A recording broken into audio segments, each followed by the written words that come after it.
Estamos bem felizes que hoje nós estamos novamente aqui.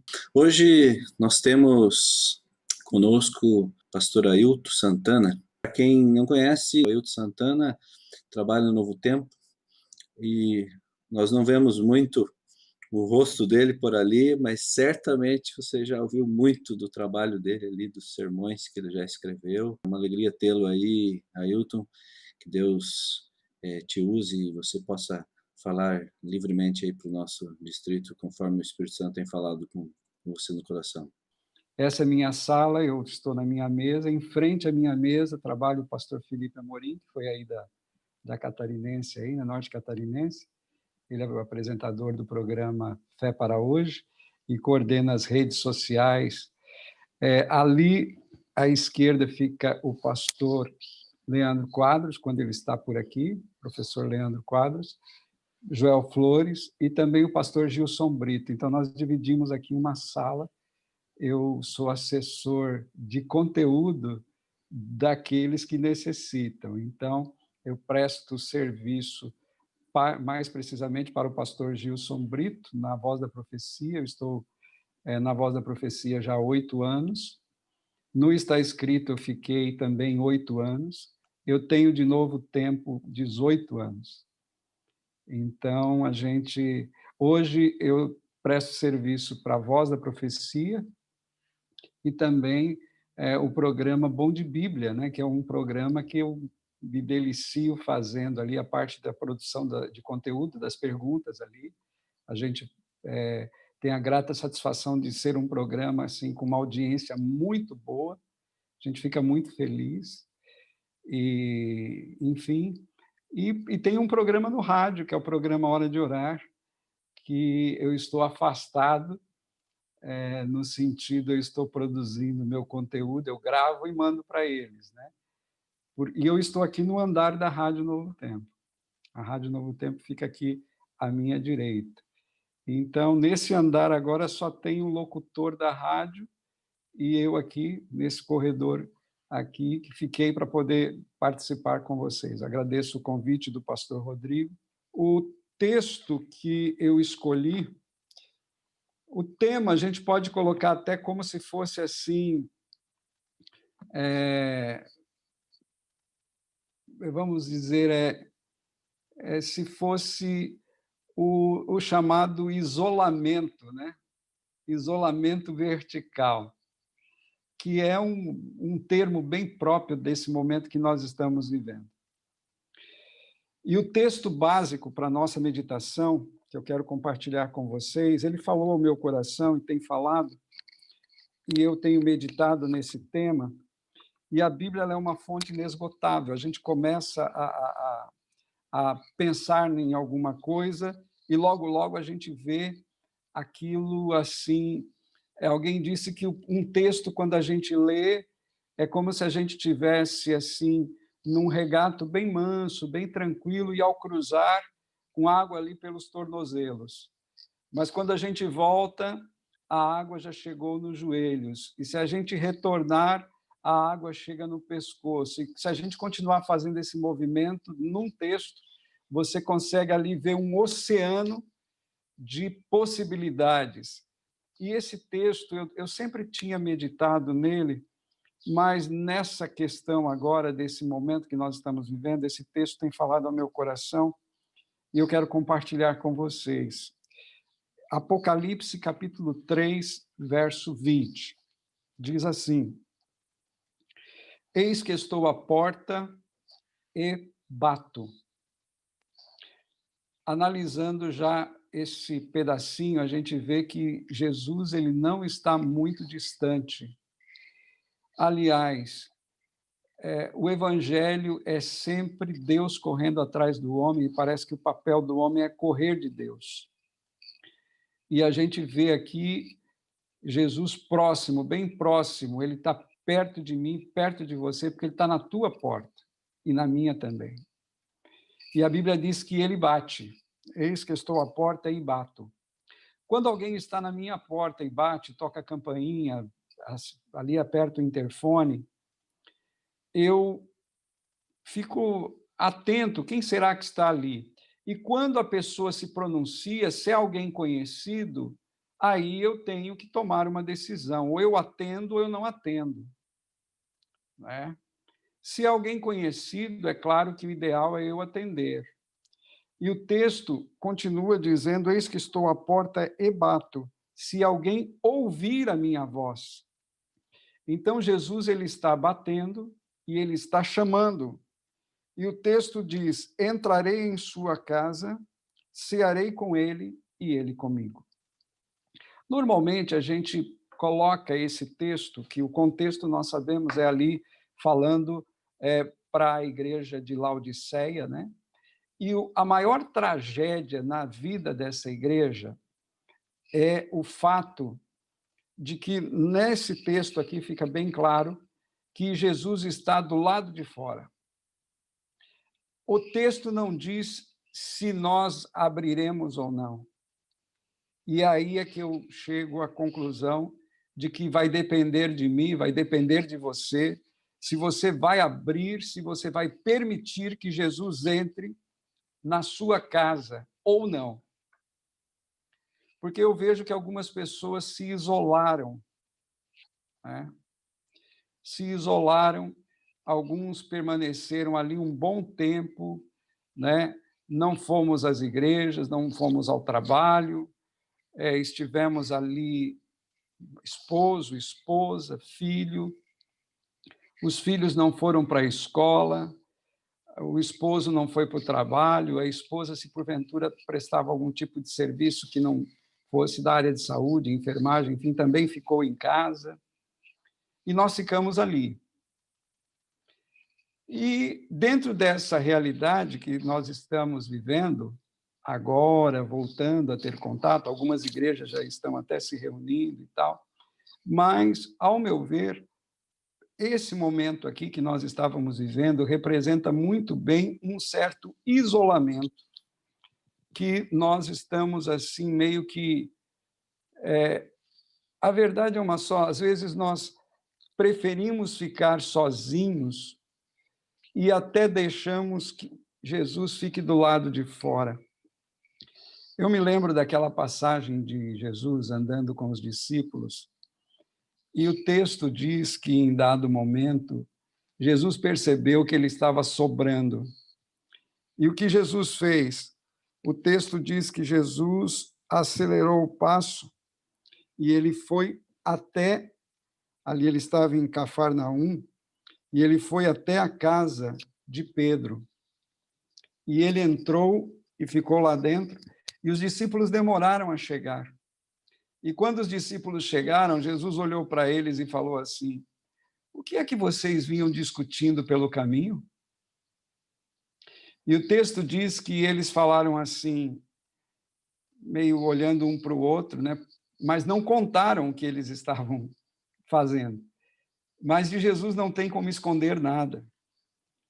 E ele diz assim: olhem essa criança. Ele pegou um menino, pôs ali no meio deles e disse: se vocês não se tornarem como essa criança, vocês não podem ir para o céu.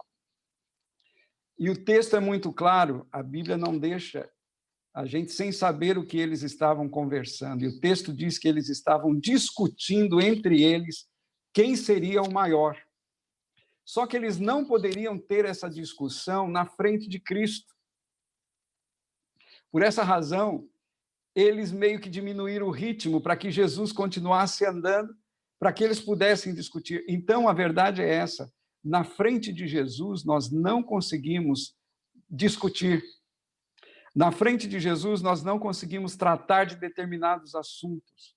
Não conseguimos fazer certas coisas.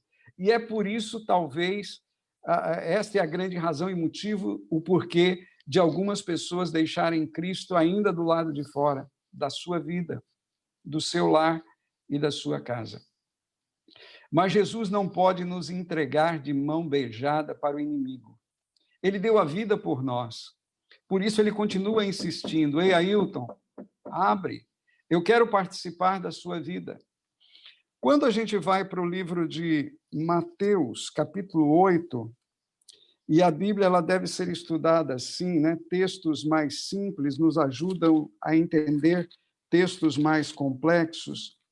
Tem uma passagem aqui bem interessante que diz assim: então, aproximando-se dele, eu estou lendo Mateus capítulo 8, verso 19, um escriba lhe disse: Mestre, eu quero te seguir para onde quer que fores.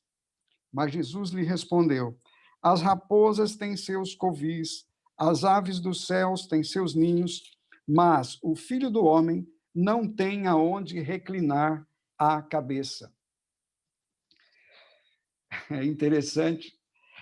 No livro Desejado de Todas as Nações, na página 293, ali diz que a pessoa que chegou para Cristo e perguntou: eu quero te seguir, e que Jesus disse para ele essa frase: as raposas têm seus covis, as aves têm seus ninhos, mas o Filho do Homem não tem onde reclinar a cabeça, foi Judas. Então, olha que coisa interessante. Judas ouviu de Jesus dizer que ele não tinha, certo? Caiu meu microfone aqui. Ouviu Jesus dizer que Jesus não tinha onde reclinar a cabeça. E eu pergunto, por que será que Jesus fez questão de falar isso para Judas? Sabe por quê, meus irmãos? Porque Jesus já leu ali a razão e o porquê de Judas estar seguindo a ele. Então, Jesus já deixou bem claro, quer saber de uma coisa? Eu vou deixar bem claro para você. Eu não tenho casa, eu não tenho lugar para ficar. Eu não tenho riqueza, não tenho dinheiro, não tenho nada. Por isso, se você está querendo me seguir por esse motivo, pode tirar o seu cavalinho da chuva. A mensagem foi dada para Judas. Agora, esse texto me ajuda a entender o contexto do porquê Jesus estar batendo na porta e desejoso de querer entrar em minha casa. Se você for analisar como Jesus não tinha casa, quando ele começou o seu ministério, ele precisava de algum lugar para ficar. Por esta razão, é muito fácil a gente entender que Jesus, quando estava na região da Galileia, ele ficava na casa de Pedro, em Cafarnaum. Inclusive, existem vários textos que diz assim, entrando ele em casa, era a casa de Pedro. E a gente sabe que Pedro devia ter uma casa grande, porque a sogra morava com ele também. Então, ele recebia Jesus, ele recebia André, ele recebia os discípulos. Quando Jesus estava na região da Judéia, Jesus ficava uma boa parte do tempo também na casa de Lázaro, Marta e Maria. Quando Jesus foi celebrar a Páscoa, vocês lembram? Jesus chamou os discípulos e disse assim, olha, vá na casa de uma pessoa e veja ali aquele cenáculo, aquele grande aposento ali, eu sei que ele tem, para ele me emprestar. Então, veja, Jesus não tinha onde ficar. Por esta razão, fica claro a gente entender por que Jesus precisa de um lugar para ficar. Quando a gente chega ali em Apocalipse e diz, eis que estou à porta e bato, se você não abrir, meu amigo, ele vai ficar do lado de fora. Ele quer entrar. E ele quer entrar para quê? E o texto diz, eu quero cear com você. O professor Rodrigo, explicando os hábitos do povo do Oriente, a gente vê isso muito notório, né? Eles têm uma hospitalidade como característica. E é na hora da ceia, normalmente uma família lá precisa ser muito abastada mesmo para ter 3 refeições ao dia. A grande maioria faz uma refeição só. E é nesse momento em que eles fazem uma refeição só, que reúne todo mundo ali e partilham o que tem. E é nesse momento, se tem algum parente, você lembra daquela história de Cristo, quando uma pessoa chegou um parente distante, e você pode me dar alguma coisa para eu receber essa pessoa? Então, veja, a pessoa, ela pratica a hospitalidade e tem uma questão. porque as pessoas eram assim, às vezes precisavam fazer alguma viagem para tratar de algum negócio, resolver alguma coisa, e eles não iam para um hotel ou para uma pousada, eles iam para a casa de amigos. Agora, se eles fossem pessoas corteses, hospitaleiros, certamente eles teriam lugares e pontos de apoio para onde ir. Agora, se fosse uma pessoa que não fosse hospitaleira, olha, as pessoas, eles certamente não ofereceriam a casa para eles, entendeu? Então, oferecer a casa para alguém tinha, sim, segundas intenções. Era tipo assim, eu vou te tratar bem porque eu não sei amanhã o que vai acontecer e vai que eu precise viajar para uma outra região, eu posso precisar da sua ajuda. E o texto aqui diz muito bem isso. Jesus diz assim: eu quero cear com você, porque eu quero que um dia você venha na minha casa cear comigo.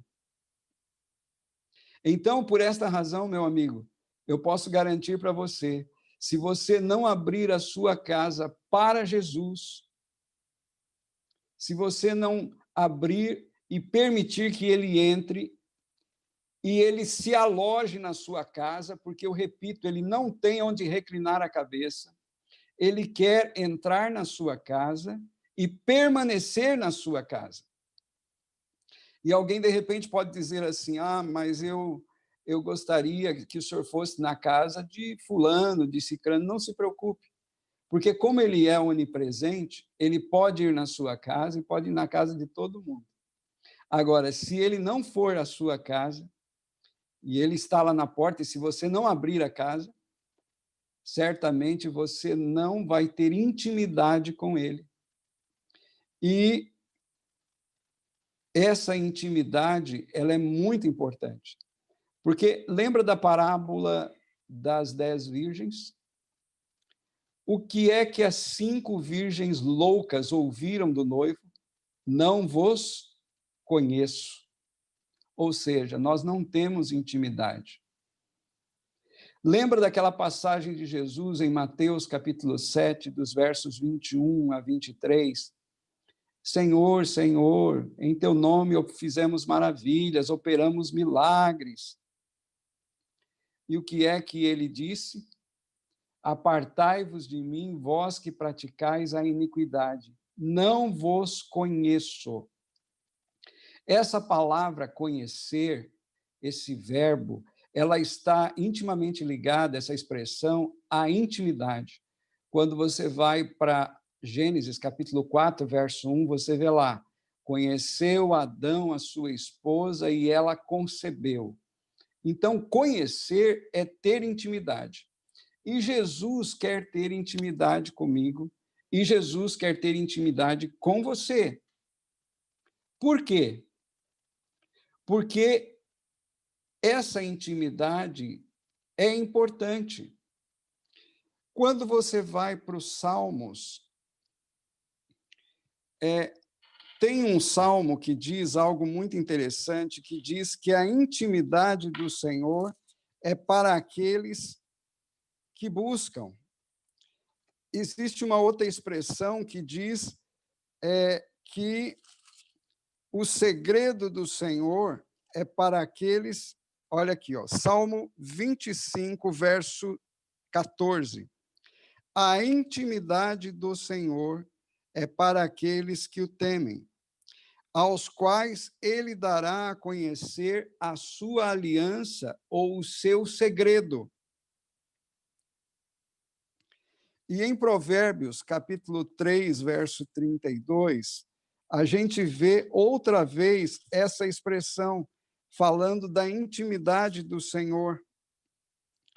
Porque o Senhor abomina o que comete perversidade, mas aos retos ele trata com intimidade e dará a conhecer os seus segredos. Quando Abraão viu aqueles 3 que estavam aproximando, e ele chamou e disse, vem cá, entra na minha casa. Ele pediu para Sara fazer pão e pediu para um servo pegar o animal cevado e ele preparou aquilo. Se ele não tivesse feito isso, ele não teria salvo o seu sobrinho. Porque foi ali que o Senhor disse: eu não posso deixar de contar para Abraão o que eu vou fazer em Sodoma e Gomorra. E foi aí que Abraão intercedeu. Ou seja, se ele não tivesse deixado Jesus entrar na casa dele e conversado com... Ali a gente sabe que era Jesus que estava, ele não teria salvo o seu sobrinho. E o Senhor não revelaria a ele esse fato que foi revelado. Eu vou ficar com você, mas 2 vão seguir adiante. E ao aquele que ficou, Cristo, ficar ali, ele revelou para Abraão o quê? Que Sara teria um filho. Então, o segredo do Senhor a gente conhece se a gente tiver intimidade. A Bíblia diz que Enoque e Noé eram íntimos, eles andavam com Deus. É isso que é ter intimidade, é andar com Deus, é estar na presença de Deus e desfrutar da presença de Deus. Deus chegou para Noé e disse assim: Noé, eu vou destruir o mundo com água, com chuva. E Noé deve ter perguntado: Senhor, mas o que é isso, chuva? E o Senhor contou para ele: vou te contar o que é chuva, vem cá. E contou ali, deu as dimensões do barco, como é que deveria ser. O segredo do Senhor é para aqueles que têm intimidade com Ele. E como é que eu vou ter intimidade com o Senhor se eu não abro a porta e não o convido a entrar? E aqui tem um outro detalhe interessante. Lembra da estrada de Emaús, no domingo? A Bíblia diz que no primeiro dia da semana, 2 discípulos estavam andando e se aproximaram deles o Senhor, e eles ali, talvez pelo entardecer, talvez pelo fato de Jesus ter, enfim, eu não quero procurar ali, como diz assim, justificar, enfim, né? Mas eu sou movido pela curiosidade. Por que eles não reconheceram? Mas o texto que me chama a atenção é o texto que diz que ele veio conversar, eles estavam com uma dúvida. Quando eles permitiram que Jesus se aproximasse, as dúvidas foram o quê? Foram sendo esclarecidas. Na presença de Jesus, a gente não discute, como foi aquilo que eu disse lá, dos apóstolos que queriam saber quem era o maior. Na presença de Jesus também, a gente não faz certas coisas, e na presença de Jesus, a gente descobre certas coisas e recebe certas informações. E aqui foi dito que eles ouviram, começando por Moisés, discorrendo por todos os profetas, aquele foi falando e apresentando para eles: olha, estava escrito que ele viria, mas não era para estabelecer o reino agora. Ele precisava morrer, ele precisa subir ao céu para depois voltar. Até ali Jesus não havia se identificado. E se eles não tivessem convidado Jesus para estar com eles, que a gente vê aqui em Lucas, capítulo 24, verso 28, quando se aproximavam da aldeia para onde iam, fez ele, Jesus, menção de que ia passar adiante. Mas eles o constrangeram, dizendo: fica conosco, porque é tarde, e o dia já declina. E entrou para ficar com eles, diz o texto, está vendo? E foi exatamente no momento em que eles ofereceram pão, que Jesus abençoou e partiu, que se lhe abriram os olhos. Então, irmãos, eu creio que vocês estão entendendo aquilo que eu entendi ao ir estudando esses versos.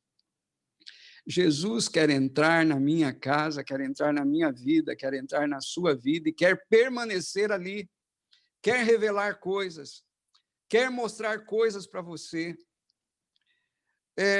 O Salmo 32, verso 8, diz assim, eu gosto muito deste salmo, e às vezes algumas pessoas, desses versos aqui, algumas pessoas perguntam coisas para os pastores, né? As pessoas querem, enfim, conselhos, mas olha que coisa interessante aqui, Salmo 32, verso 8. Instruir-te-ei e te ensinarei o caminho que deves seguir. e sob as minhas vistas te darei conselho. E o verso 9 ainda diz: não sejais como o cavalo ou como a mula sem entendimento. Meu querido irmão, minha querida irmã, nós precisamos mais do que nunca de conselhos, e Deus quer dar esses conselhos, eles estão revelados em sua palavra. Só que se nós não tiramos tempo para estudar a palavra de Deus, para estar na presença do Senhor, para conhecer o Senhor, nós não entendemos. Sabe aquele verso também de Isaías 30, 21? Os teus ouvidos ouvirão uma voz que está por detrás de ti, dizendo: este é o caminho, andai por ele, não desvie nem para a direita e nem para a esquerda.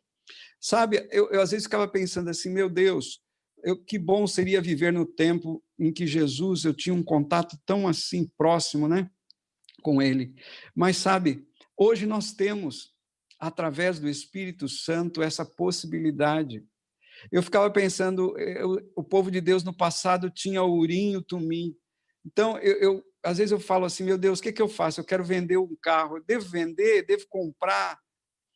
Ellen White, falando sobre isso, ela diz algo bem interessante. Ela diz assim, que se nós pedirmos, e principalmente ao nos aproximarmos da vinda de Cristo, o Senhor vai nos revelar se nós devemos vender e por quanto vender.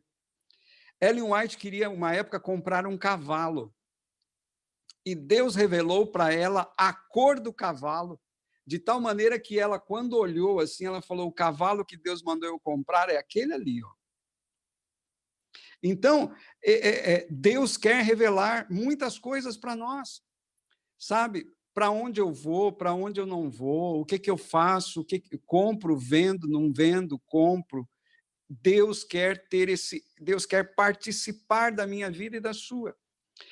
E eu quero já concluir dizendo o seguinte: Ellen White, ela teve uma visão, e nessa visão que a gente encontra no livro, tanto no livro Vida e Ensinos, como no Primeiros Escritos, como também no livro Eventos Finais, que é uma compilação, que ela teve uma visão e ela foi guiada por um anjo que a levou até o céu e levou para dentro da Cidade Santa. E lá na Cidade Santa, ela olhou e viu uma mesa de prata de muitos e muitos quilômetros. E ela disse que a visão dela era perfeita e ela podia ver o último assento com tanta clareza como quem vê o primeiro assento. E ela viu sobre a mesa ali amêndoas, ela viu ali, inclusive, o fruto da árvore da vida, e ela viu também o maná. Olha que coisa interessante, né? E ela ficou tão maravilhada com aquilo que ela falou assim: eu quero ficar por aqui, porque a mesa já está pronta, eu quero permanecer aqui. Mas o anjo que a acompanhava disse: não, você não pode.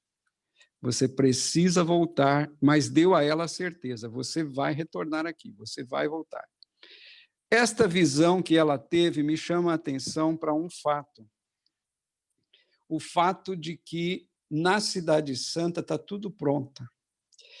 Eu trabalhei com o pastor Fernando Iglesias durante 8 anos, e eu me lembro como foi o processo dele fazer aquela música juntamente com o Jader, né? Falta Você. E toda vez que eu ouço essa música, eu me lembro e choro. Porque, meus amigos, eu quero dizer para vocês que a festa está tudo pronto lá em cima. Tudo pronto. E Jesus disse: eu quero cear com vocês, eu quero entrar na vida de vocês, eu quero que vocês permitam que eu entre na vida de vocês. Lembra de Zaqueu? Zaqueu, desce depressa, me convém ir à sua casa. Então, nesta noite, Jesus está dizendo: Ailton, abre essa porta. Eu até entendo que algumas vezes a gente abre a porta e Jesus entra. Só que, como às vezes eu percebo, às vezes a gente também, do mesmo jeito que ele entra, ele sai, porque ele quer ficar aonde ele é desejado, aonde ele é convidado, aonde ele é amado. Nessa época de Covid, eu percebo que muitas e muitas pessoas, às vezes eu vejo assim, as pessoas perguntando: "Oh, você tem alguma coisa aí para que você me recomenda aí, rapaz? Porque eu estou lá, tem alguma série, alguma, principalmente a molecada, né? Tem algum filme, alguma coisa aí?" Porque a impressão que eu tenho é que as pessoas parecem que estão meio que entediadas de ficar em casa. Eu pergunto: por que vocês não estão estudando, buscando a palavra de Deus, lendo? Sem dúvida alguma, nós podemos convidar Jesus para entrar, mas o grande desafio é fazer com que ele permaneça em nossa vida e permaneça em nossa casa.